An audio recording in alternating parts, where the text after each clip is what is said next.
lobby. Let's all go to the lobby. Lobby. Let's all go to the lobby to get ourselves a treat.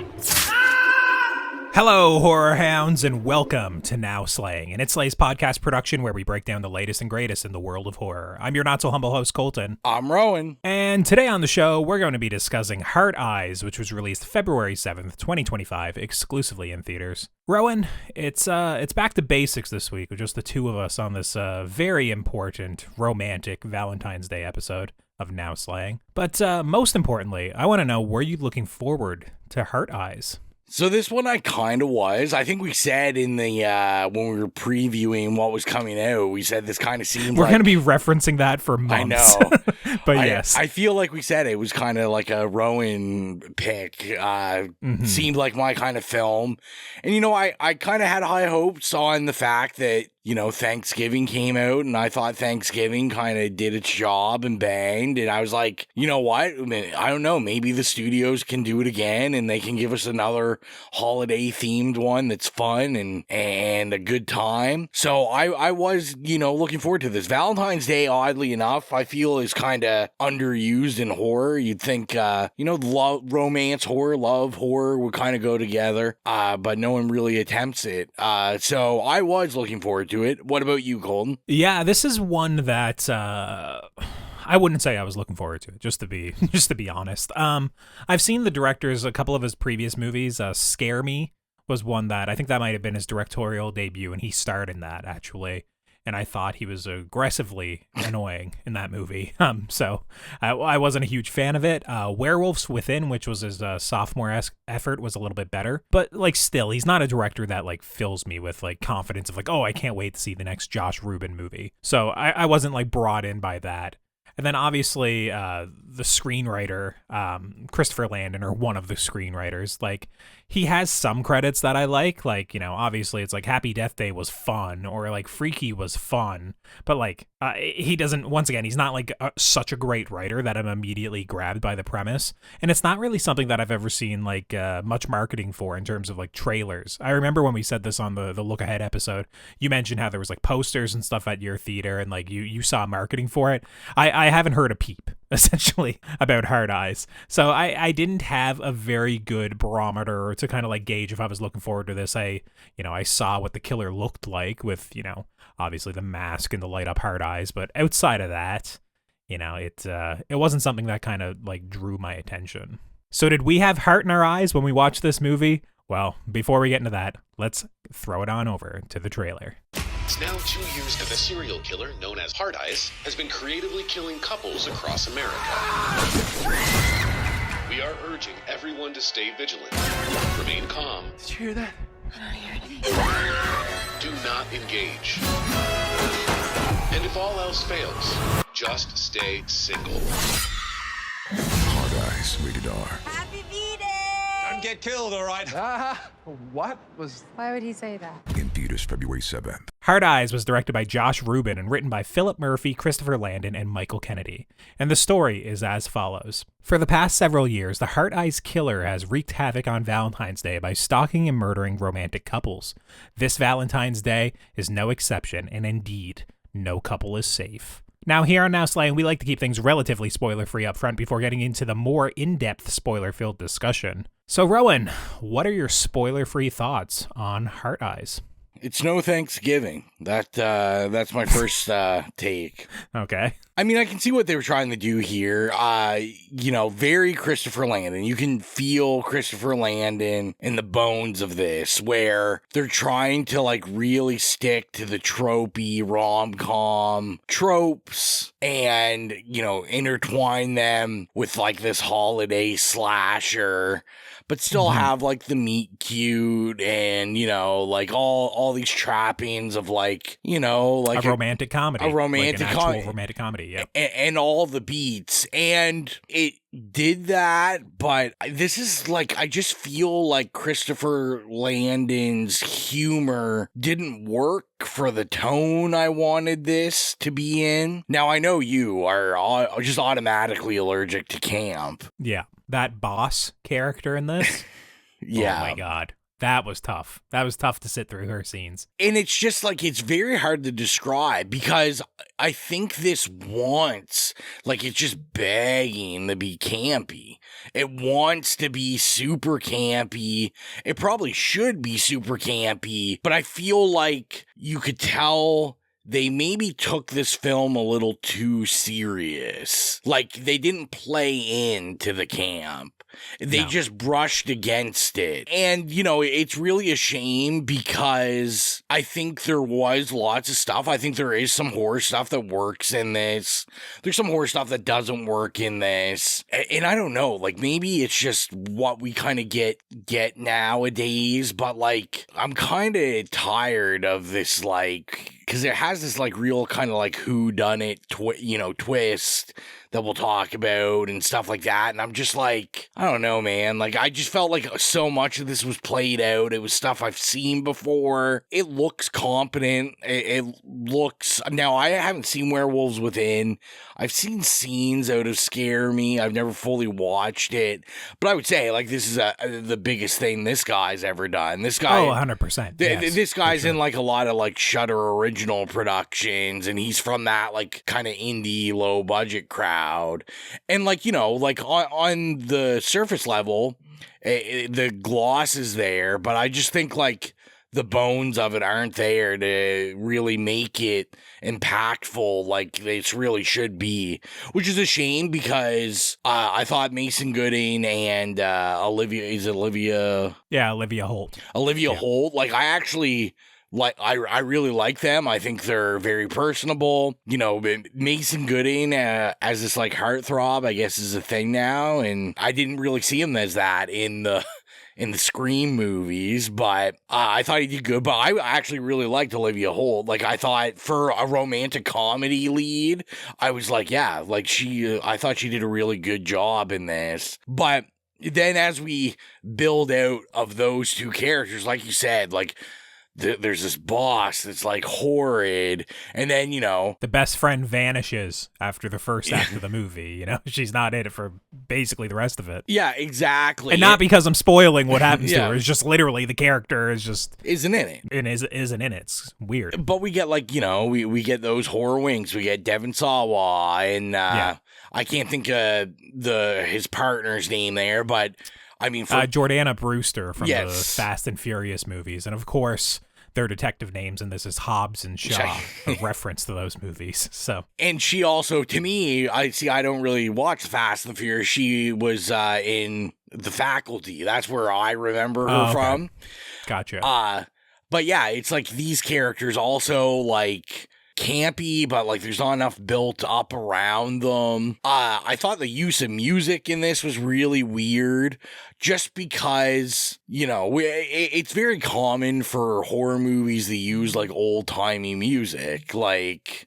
You know, oh, it's creepy or whatever. But I thought it was weird because this kind of mixes old and new music in. And I'm just thinking, like, your target audience is teenagers. That's who you're targeting for this film. And I just feel like they're not going to have any connection to these, you know, like, 1950s, like, love songs and stuff. And then especially when then they're intertwining, like, newer songs. And I'm like... This doesn't fit either. Like, I just thought the musical choices were bizarre in this one. That might be coming from the main character as well, because she has, like, a fascination with old movies, which is, you know, I mean, that's true, too. Maybe there's a reason for that, where it's like she's watching and seeing herself in old movies as, like, romantic or a hopeless romantic, and then the music is motivated from that.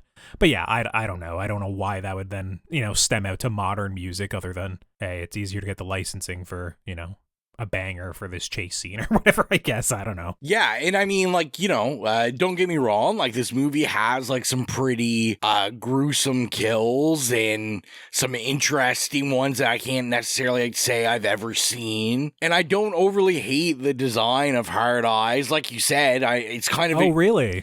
It's kind of a shame that he was all in the marketing to this because it's not really like a surprise or anything. I mean, I thought he looked fine. I'm not saying it's like the best design I've ever seen. Yeah, for me, it's just kind of a little boring. It's just like a, you know, a dude or whoever the killer is in a trench coat, right? With just like it's like a skin colored mask and, you know, the titular heart eyes, you know, that light up. There isn't really much more to him than that. Like, I guess it's supposed to be Cupid to a certain extent because they use his like crossbow bolts a bit, but like I didn't really get the Cupid idea either from like, his aesthetic or his overall design. There's no way that when they designed him, they weren't influenced by the villain from Nightbreed, David Cronenberg's character, who wears almost the exact same outfit. It's like this weird stitched together, like that color mask. Obviously, he doesn't have the hard eyes, and the mask is just like cut out holes, but he wears like the same kind of trench coat. Like that, it's literally almost the same design except for the hard eyes. To me, it reeks as a design that basically anybody could embody it. Yeah. And it's for like the movie, so it's essentially like, oh, anybody could be the killer because the design is so bland or just like so, I don't know, it's mostly just a silhouette that it's essentially like anybody could throw a trench coat on and a pair of boots. Yeah. You know? Yeah. I mean, like I said, I thought unfortunately as like a killer, who obviously they're, you know, trying to make like iconic Valentine's horror movie. Like, I just thought he was very like blah. There's like not a lot of personality to this mantle of hard eyes. And you know, unfortunately, that kind of, I think, lacks personality where, you know, when I think about Thanksgiving, you know, the campy, funny thing with Thanksgiving was like all the kills had to do with Thanksgiving or, you know, based in someone like a turkey, stuff like that. This, other than he's killing couples in romantic situations, there's nothing really like Valentine's or love themed other than shooting with the, like you said, Cupid's arrows, or whatever. And then like even there also is a singular shot, I think, of like a heart that has been ripped out of one of the, you know, the victims at one point, which I guess is like that's Valentine's themed as well, vaguely. But and I don't know about you, but I did definitely groan where towards the beginning they show like, I don't know if it was one of the arrows or the knife, but it was like designed, like the metal was shaped as a heart at the end of it.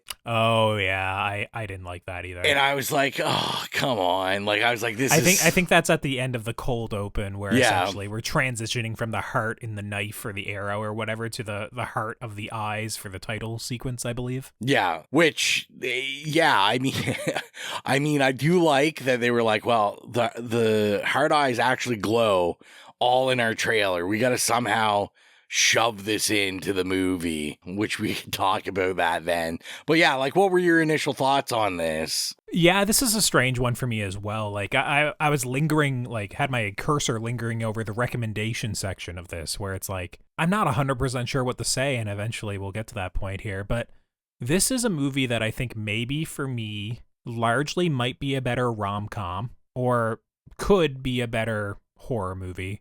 But mixing them together, there's just something to do with the balance that's completely off. There's large sections of this movie where it's like 20 minutes straight of just romantic comedy, like beat for beat, like meet cute, awkward encounters, you know, meeting up with them again, date, very much putting it all out on the table, what your expectations are, the relationship, going with, you know, following them home, all this sort of thing where it's like, well, I was just, for a large part of this movie, I was like, where's the horror movie? And it's not, I'm somebody who actually, I do like some rom-coms, like, you know, I'm not completely adverse to them. Like, obviously there's a lot of garbage in like the early to mid 2000s, but there's lots of like iconic or, you know, great rom-coms. Like, for me, it's like When Harry Met Sally is like a masterpiece. I love that movie. So, you know, it's the fact of like, when I'm watching this, I'm seeing like, okay, is there shades of that movie in this?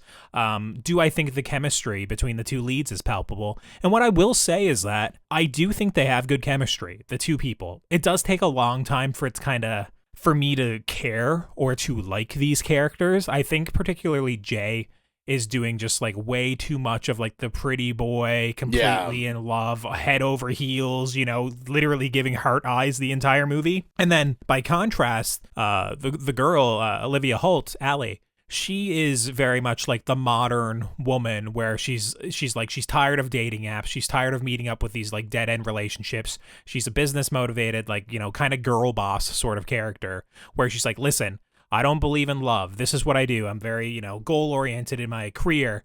And it's like, okay, I've seen these archetypes before. It's just kind of like they're both ratcheted up to such a degree that the characters are a little bit unlikable, I would say, for at least the first 30 minutes for me. After that, I will say I softened a little bit on them. I do think, regardless, Olivia Holt has like that good raspy voice that's kind of similar to like a Scarlett Johansson, that it's like, oh, I like seeing a character that, not that having a raspy voice as a woman is, a detractor, but it's like, oh, she's not like this perfectly packaged pretty girl sort of character. Yeah. So I did like her a lot, and once again, I did think their chemistry paid off by, as the movie went on. But there's portions of like them just sitting in cars talking to each other. There's portions of them talking about past relationships that went poorly. There's basically every trope from a rom-com you can think of is in this movie.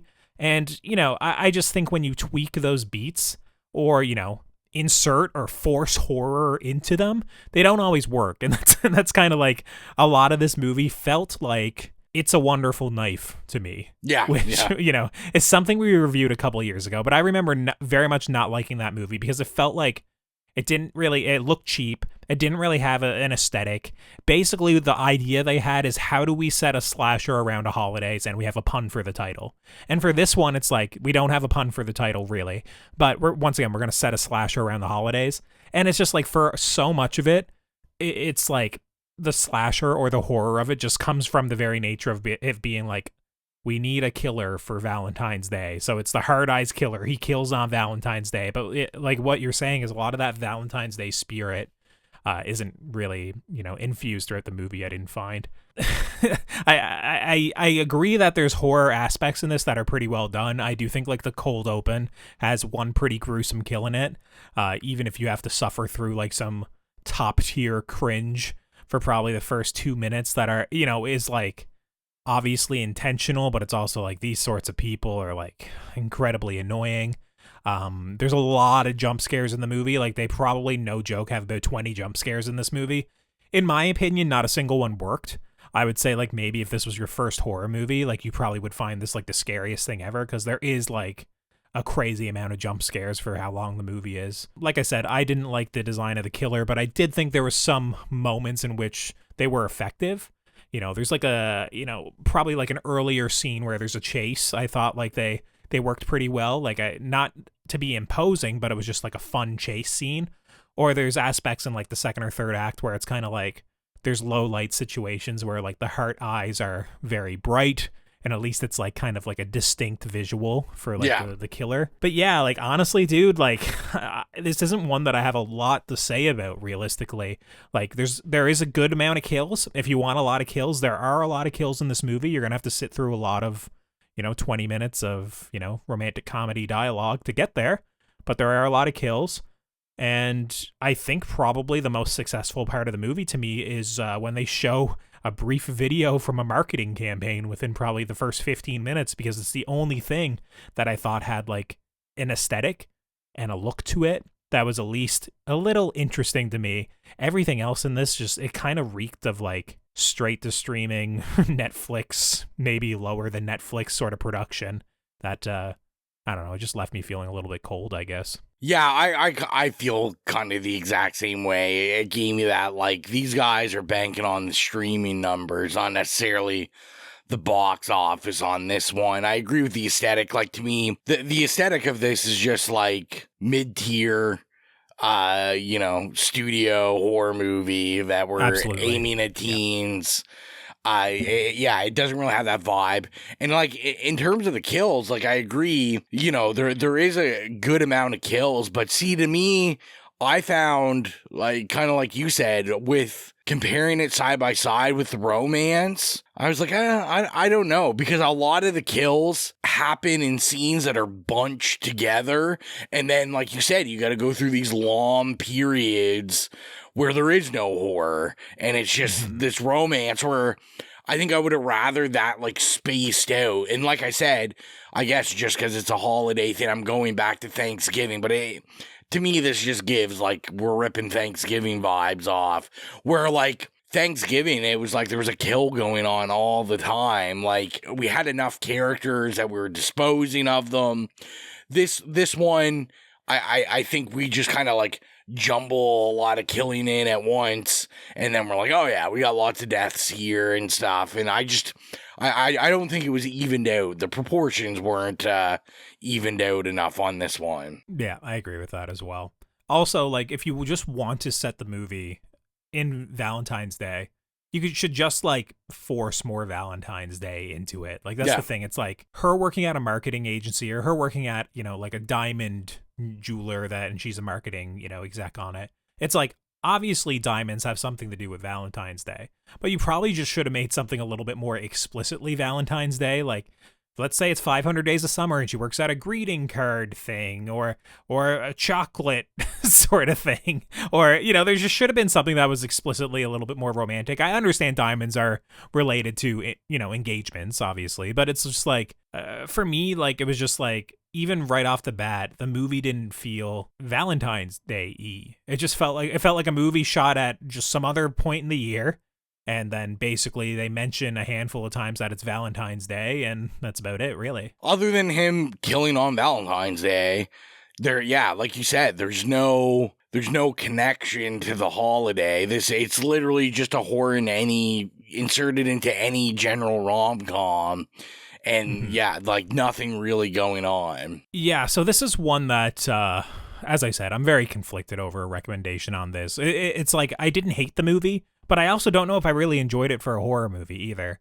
So, like, what I will say is, if you're gonna go check this one out by yourself, probably just wait for streaming. Like, there isn't really a reason to rush out the theaters and see this. If you have a significant other and they like horror and you guys are looking for like a date night horror movie, and for whatever reason you guys have already seen Companion, because I would say that's a little bit more successful than this, even though I'm not the biggest Companion fan, then sure, why not? Go check this out, go to the movies, who cares? But for like what this movie is doing, I don't know if I'd really recommend you rushing out to see it. What about yourself? Yeah, no, I'm pretty much in the same boat. You know, I think this could be a fun, like, date night movie or something. Yeah. But, you know, if you're like us, and you know, I'm sitting in the theater alone. There were some people there on dates, but it was just me. It was also noon, so. Well, yeah, that's the thing for us, too, where oftentimes we rush out to see something a little bit early. Even if we had a date, it's just like, okay, well, we're going Thursday night at 7 p.m., and it's the first showing, and, you know, there's 10 other weirdos in here with me, and that's about it. But, yeah, I mean, I feel like this could have just as great of effect if, you know, you're just with your significant other at home, and you're turning it on Netflix or Prime or whatever. Like, listen, this is gonna do great on Shudder, and that's probably where it'll wind up in, you know, a couple of months. Yeah, it'll do blockbuster numbers on streaming, and that's probably about it. Yeah, so neither of us are really recommending that you rush out to see this one in theaters, and with that, I think it's time to cut to our spoiler discussion for Hard Eyes. We are now in our spoiler discussion for Hard Eyes, so if you've not seen Hard Eyes, it's time to tune out and come back once you've seen the movie, or keep listening if you simply don't care. Rowan, I don't really have anything that immediately leaps out to me that we need to discuss in the spoiler-filled section. Let's leave the reveal of the killers and whatnot to the last, because there's a lot to discuss there. But, you know, what leaps out to you? Do you want to talk about the kills? Is there some other gripe that you wanted to mention? Or? Let's talk, you know, why not at the beginning? We'll start has a cold open. Like you said, this is already off the bat. Not really Valentine Day themed, like, because I don't know it's Valentine's Day until they announce afterwards that he only kills on Valentine's Day. This is, you know, for all I knew, this is just someone's proposal. Yeah. Mm-hmm.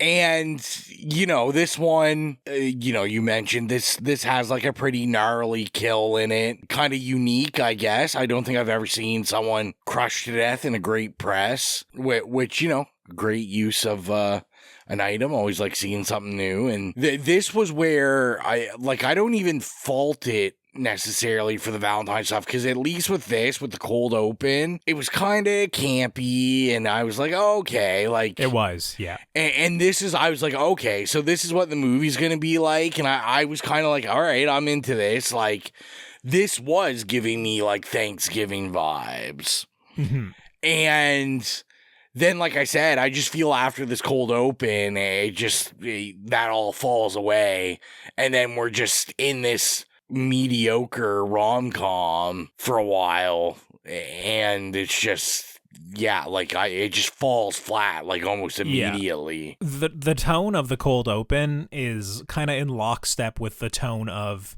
her boss at her company, or that one guy in the meeting who I think is like taking notes, and he's like very like flamboyant and kind of like over the top. Other than that, there isn't really a whole lot in this movie that kind of feels that tone. Like a lot of this movie, it wants to convince you that it is a really like a well thought out good rom-com or a good horror movie.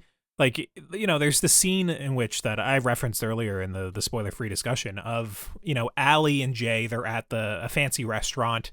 It is explicitly a business meeting. It is not a date, despite it taking place on, you know, Valentine's Day. And despite both these people being very obviously attracted to one another, it's, you know, we have to be professional.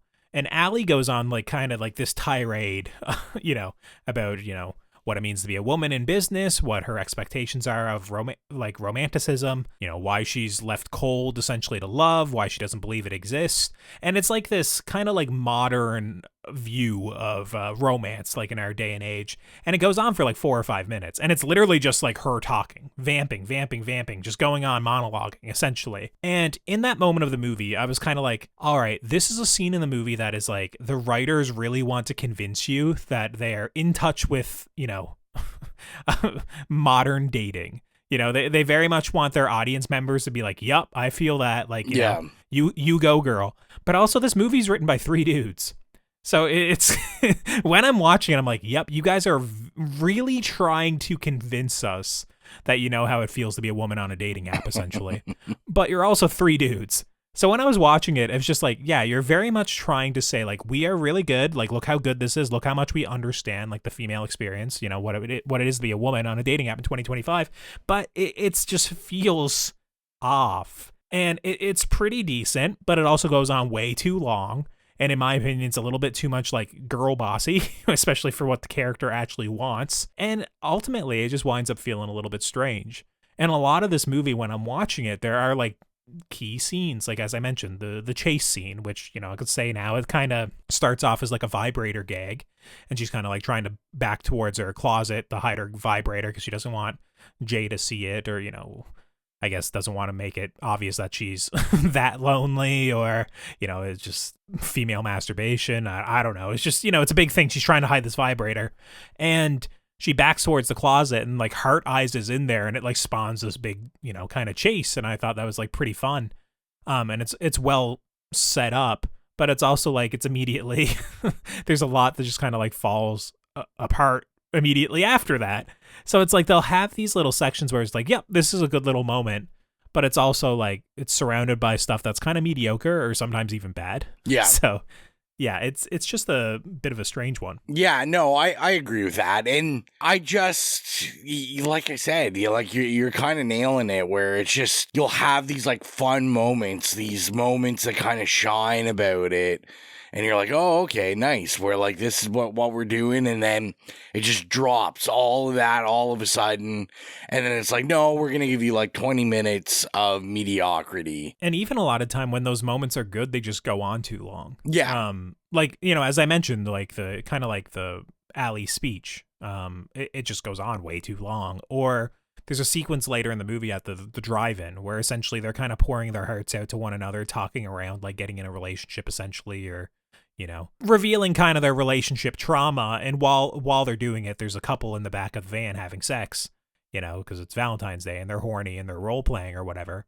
And it's like, yeah, that's a funny joke, or, you know, whatever. It's funny. But it's like the moaning and the thrusting and whatnot. It probably goes on for like 5-6 minutes in the background, where it's like, it's not even really a joke anymore at this point. It's just kind of like, why did we think this was the best way to kind of get across like the character's expectations for a relationship? And then, you know, of course, immediately, like once again, because we got to do like tonal whiplash in this movie, as soon as the scene ends, it's just like Hard Eyes there to murder like the couple that's screwing in the back. And it's just like, yeah, it's this movie doesn't really know what it wants to be, and I think it's just a little bit like out of whack. Yeah, and it was kind of a shame, I thought, too. Like, they totally ruined this tire iron kill in the trailer. It was a great kill, and that's Yeah. the thing. There's moments in this movie that, once again, it is very good at being a slasher. It's very good at being a rom-com. It's just the balance is off, and I don't think they really work that well together in this. But the tire iron kill is like an example of that, where it's like, they kill one, and then he grabs the other one and, forces her head down on it, like sort of like fellatio, in order to kill her too. And I was like, oh, okay, that's kind of creative, and the way the camera works, and his horrified face that looks like it's like an O face, essentially. Like, it's all funny, it all works, like, whatever. I did love, we get the story of her, like, going to med school or whatever. So I did like, once they kill, in quotations, hard eyes, like, I thought it was pretty funny when she puked all over him. And I was like, oh, yeah, this is, like, kind of funny. Although... it was a little bit much for me, but... oh, see, I was like, okay, like, this is, like, kind of campy, it's kind of funny. But even that fact, then I was like, but it never happens again. Even though she's approached with blood again, people dying, she doesn't puke again. Well, it's because, of course, by the end of the movie, that's part of the arc, that she got over her fear of blood, and now she goes back to med school. And I'm like, why is this the trajectory of this character? We want, she was a very successful marketing exec that, like, works close to, like, her romantic partner by the end of the movie, and it's just like, now we want her to give all that up and go back to med school. It's like, okay, I mean, sure, or like the message of the movie could have just been like, well, maybe that wasn't for her and she found her another path or whatnot. Like, I don't know why it has to be give up this cushy marketing executive job to go back to med school, but that's how it ends. For me, that moment of like vomiting on the hard eyes killer, which will be an obvious like transition into discussing the hard eyes killer and why there's 3 of them in this movie, is I like the moment where they kind of hold hands. They're turning around. They're going into like this chaos of the drive-in, where essentially after this couple gets killed in the van, we get this smash zoom to the director, Josh Rubin himself. He's screaming directly at the camera, "Would somebody call 911?" or something to that effect. And I was just like, Josh Rubin, you got to find a way to put yourself in the movie. But it's kind of like this chaos sequence where basically the hard eyes killer is killing loads of couples, like at this drive-in movie theater. And I like the moment of them turning around, coming back to face down the killer, but it also just kind of resolves really quickly. And then she just vomits all over him, which is also like, once again, for me, it's like incongruous with like what they just set up like a couple minutes before, where it was like supposed to be epic or like this great showdown or whatever. And I guess that's because there's a whole like another showdown that's going to take place in 10 minutes and it's just subverting your expectations.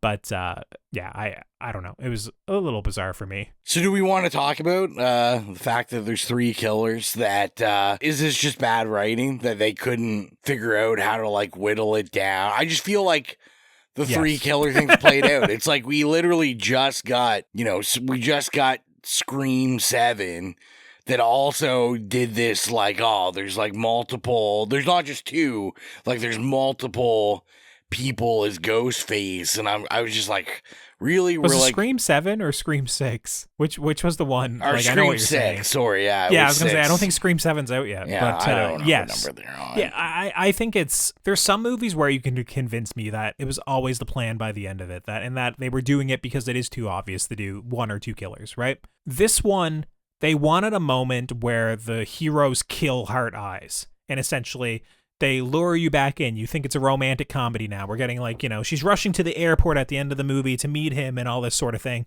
where it's like, okay, the horror is over. They killed Hard Eyes. Now they can start their relationship. So they're moving on to have but then it's like, well, we need another face off because this is a horror comedy. So we need to subvert your expectations that Hard Eyes is dead, and also somebody who we don't really recognize, and bring about that there is 2 other Heart Eyes killers. And of course there are a couple because this is a Valentine's Day movie. And of course it's taking place at a cathedral that is for Saint Valentine. And I don't know. It was like, I thought this sequence was fine. It was just like so convoluted on how we got there. Yeah. That they needed to kill off Heart Eyes. He couldn't have been mortally wounded. He couldn't have just been, escaped after they killed him. Do the Halloween where they thought they killed him, they turn around, he's gone. Something like that. It had to be like a throuple, and they had to make like a note of like, oh, it's a throuple, but like it's not really a throuple because we don't really like that guy. It's really just us, which I go like, okay, so probably the real like first draft of this movie was like the killers were both of them, and it probably didn't even have the other guy dying at the drive-in, you know? It was probably wasn't a throuple in the beginning of the movie, and then it was like, it was convenient for the, you know, the subvert your audience expectation and kill off your killer, you know, right at the beginning of the third act, I guess. Yeah, that's kind of how I felt about it, because I was just like, yeah, none of this makes sense. And like you said, like, you know, how many slasher movies that we have an audience have accepted, like, oh, he's not really dead, no one really cares. Like, how did that happen? They're like, sure, he's not dead. Yeah. He got back up, and, you know, as the great Monty Python said, it's just a flesh wound. What do you think about the reveal of who the killers are? Did you guess this at all? I'm going to be honest. I didn't guess it, but once again, it's a throuple, 3 people. We don't even know who one person is. To me, I didn't think it was like explicitly obvious, I guess. The IT guy was the only one for me that I was like, why is this guy in the movie? You know? I guess the IT guy, because I was like, okay, this guy, like, he's randomly in here. He's being romantic. He's propositioning, you know, the main character, like, which is something that, like, most people don't do nowadays. They don't really make the first move in person. It's pretty much always online. So it's like, okay, I get it. Like, this is like a, you know, an old romantic. He's doing things traditionally. So I was like, okay, he's probably the killer, if not one of the killers. But for me, it was like, I didn't really know who the other killers were, like, you know, who it was going to be. For whatever reason, I thought maybe one of them was going to be, you know, the flamboyant guy at the marketing team, like the diamond marketing team, just because he just like stood out so much. I was thinking like, oh, maybe it'll be like a gay couple or something, like the IT guy and that guy. But no, I didn't guess throuple when I was watching this movie. Well, I didn't guess the cop either, because I was like, they basically show Hard Eyes attacking the cop, and so I assumed, you know, it's their kink. Of course, it's their kink. But they make us think that he killed the cop, and I was like, okay. And so I was like, all right, well, then, you know, it's not them. So when she comes back and it's like, well, surprise, I'm not dead. It's actually me.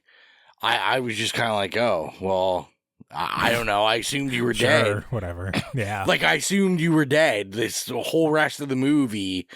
So to surprise me with a character that I assumed was already dead, I was like, well, this isn't like, it's not even a fair playing field at that point. I'm like, I can't even guess this. Exactly. And to me, like we said before, if you're going to do that, then there's no difference in you just having one person and Hard Eyes just survives and gets up. Yeah.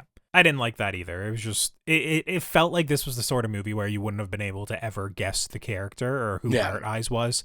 Like, they play pretty fast and loose with how tall they are, how strong they are, who they're fighting. They do the whole scene in the church where they're like, oh, well, this time it was me in the Hard Eyes suit. And it was like, this time it was me, and this time it was the other guy, Eli, who's dead.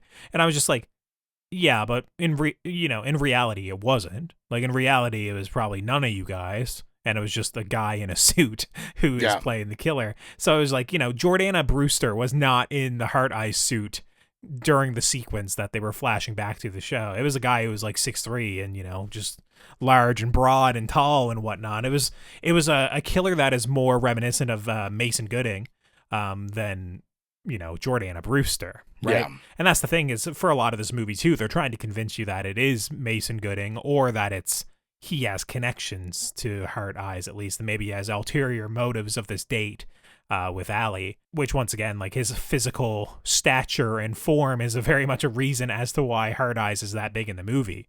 Otherwise, you know, you would never believe for a second that it could even be him. So yeah, I guess let's get into the kills, I guess, in this final sequence. That's really the only thing left to discuss. What I'll say is that there is 2 movies now on Now Slaying in a row where they focus on a very obvious prop that is used that is very instrumental in killing the killer at the end of the movie. I won't spoil Companion for you, but, you know, it's this one and that one. I was just like, okay, like, obviously this prop is going to be involved in killing Hard Eyes at the end, right? Yeah. And also for me, I did a double feature that evening of this and then the new like action Valentine's Day movie Love Hurts, which is awful. But this and Love Hurts feature a kill where they kill somebody with a straw. And I was like, what are the chances? Yeah, I was like, what are the chances that I watch 2 movies back to back where someone gets murdered with a straw? So yeah, when you have Allie have like a metal straw that she carries around all the time. Instantly, any horror fan worth their salt is going to be like, well, that's going to go in someone's neck by the third act. Like, it has to. Yeah, right? it has to. It's only obviously reason. a weapon. It's the only reason you'd have this in the movie. But this whole sequence where essentially Jordana Brewster, she gets decapitated eventually, you know, which is like a pretty gnarly kill once again, because this movie does have some graphic kills, as we said. And it's also harkening back to like the legend or the, you know, the history of Saint Valentine, which I thought was kind of cute.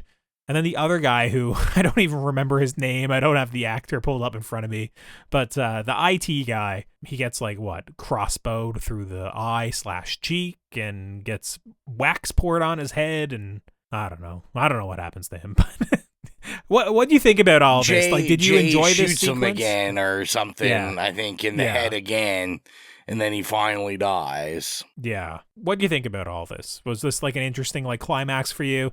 Did you believe that Mason Gooding could possibly die? You know, what do you think about all of it? I mean, honestly, I was just kind of whatever on it. Like you said, I do like the kill with like the decapitation. It was gnarly. I was like, okay, this is cool. And because of how slow it is, how long it focuses on it. Yeah, and she kind of does it to herself too, where she's trying to like wriggle off of the blade essentially, and she winds up decapitating herself essentially. It was neat. Yeah, I was like, yeah, you know, it's like a gore hound. This is awesome. Mm-hmm. But then the rest, I'm just like I said, I was just like, can we rip off Scream anymore? You know, we have the other killer that we think's dead, and then all of a sudden it's like, and then, you know, we got to kill him again. Yeah. Some of that shit's intentional for sure and paying homage, but like, yeah, just as someone like ourselves who has watched all these movies and has discussed a good number of slashers now, even just on the now slaying portion of the podcast, a lot of these beats just feel very, very well worn. And I'm looking for something to shake this stuff up a little bit. Kind of like how Scream shaked it up in like the 90s. I'm looking for like what is the 2025, 2026, 2027 equivalent of Scream in the 90s. Yeah, we need that future shit. Yeah. Last thing I want to discuss, I guess, is the ultimate ending of the movie. We got the drive-in proposal. What do you think about this? Did it fill your heart with glee? Were you so happy that they were going to wind up together? You have a very long, well, it might not be long, but you have a sequence of Mason Gooding. He's talking about how they're going to take their relationship to the next level. He proposes with an apartment key, not a ring, and basically says, I want you to move in with me. And she's like, surprise, I'm going to take things up a notch. Now I'm going to propose to you and I want to get married, not just move into an apartment. And it's like this very modern, once again, ending where it's kind of like subverting the tropes of like proposals and all this sort of thing. What do we think? Yeah, I mean, I didn't love it. I thought it was a weird beat to end in a horror movie. Also, to go back to the same Valentine's drive-in that like a massacre happened the year before. Yeah, odd move. Yeah. And I mean, I just thought it was kind of odd because even though I wasn't, you know, overly enjoying it, I was like, well, obviously we're going to do something here where if, you know, we ever want to make a Hard Eyes 2 or whatever, we're going to be able to do this. So I thought it was an interesting point to, you know, kind of really end it or, you know, I'm sure there's always a workaround, but to end it and just end it so lackluster, I guess. Like, to me, I was like, this just this seems more of a rom-com ending than a horror ending. And at the end of the day, this is a horror movie first, rom-com second. So I just thought it was I don't know if they'd beat. agree with you. That's the thing. Like, I don't know. I think they were just honestly trying to make a rom-com horror and make it equal parts. But I would probably say that the rom-com stuff might be more successful than the horror stuff in the movie. And it certainly takes up more screen time. Yeah. So that's true. You know, I have no idea what they were trying to make with this. Obviously, a mash of the two is just, once again, as we mentioned many times, the balance is off, I believe. So if you're new to the podcast, our review rubric is nay, okay, yay, or slay. So, Rowan, what would you give Heart Eyes? This one's difficult because all I've done is shit on it. And I think I'm going to give it an okay because it's not like terrible. It's not. Yeah. Night Swim. Yeah, it's not Night Swim. Like, it's pretty competently made. Like, it looks fine, even though we said it doesn't really have an aesthetic. It just has, like I said, it just has like a random slasher movie released in the theaters in February look. But it has some cool, gnarly kills. And, you know, as a horror person, I very much appreciate that. So, you know, you can at least tell that the people making this have like some sort of horror mind or horror aversion to, you know, do that for us to at least give us some cool kills. But like I said, I thought overall this was just kind of a very messy plot. Like there was a messy whodunit. It wasn't even like a great slasher movie, as you stated before. Probably a stronger rom-com than a horror movie. There was just a lot that I didn't like it. So like my okay is like a very weak okay on this one. What about you? Yeah, we're in agreement. I think basically we agree on every single point with this one, and it's an okay from me as well. I think Olivia Holt as Allie and Mason Gooding as Jay, they do a good job by the end of the movie. I think, in my opinion, Olivia Holt a little bit better than Mason Gooding overall. Like, I wouldn't mind seeing her as like a final girl in something else, you know, with a character with a little bit more depth, or not having to at least adhere and like very much lean into these rom-com trappings. But yeah, for me, it's just like the overall look of the movie, it looks kind of cheap. The balance is clearly off. I think it's a better rom-com than it is horror, but it's also not satisfying enough as a rom-com to feel you like fulfilled in that way either. So like that's where what I'm saying, that it just doesn't feel right exactly. I'm not a fan of Hard Eye's design, which is probably the only real point that we differ on. You liked it a little bit better than me, but some good kills in here still. It'll probably keep you marginally entertained, I would say, for most of our audience. But once again, I don't think you can either rush out and see it in theaters. And yeah, it's an okay for me. It still didn't win me over on Josh Rubin. I will say that I think Werewolves Within is a better movie than this. So you haven't seen that. If our audience hasn't seen it, maybe check that one out. That's another whodunit. So a little bit more successfully than this one. And that one's definitely like a horror comedy. But I think those specific trappings we've seen like better merged, like better like supporting one another than adherently like a rom-com and a horror or a slasher. So yeah, it's going to be an okay from me. And with that, if you're not following us already, you can do so at It Slays Podcast. We're on Instagram, Facebook, Twitter, Slasher, Letterboxd, Threads, Bluesky, TikTok. Basically, if there's social media, we're probably there at It Slays Podcast. And if you want to help support the show financially, like our horror hounds, Holly, Nicholas, Patrick, Mark, Stephen, Joy, Dan, Brian, Trevor, and James, gain access to the Patreon exclusive show Stream Screams and get episodes of the main show 48 hours early, be sure to head on over to patreon.com/itslayspodcast and choose whatever tier works best for you. Rowan, you mentioned some of the old tunes in this didn't really work for you. Is anything going to be making the playlist? I don't know. I'll have to review it. Probably not. I'll be honest. I don't think anything was playlist worthy. But you can go to the It Slays Podcast horrific playlist on Spotify. If you're having problems finding it, you can go to any of the social media Colton just mentioned. Click the Linktree link in any of the bios, take you directly there.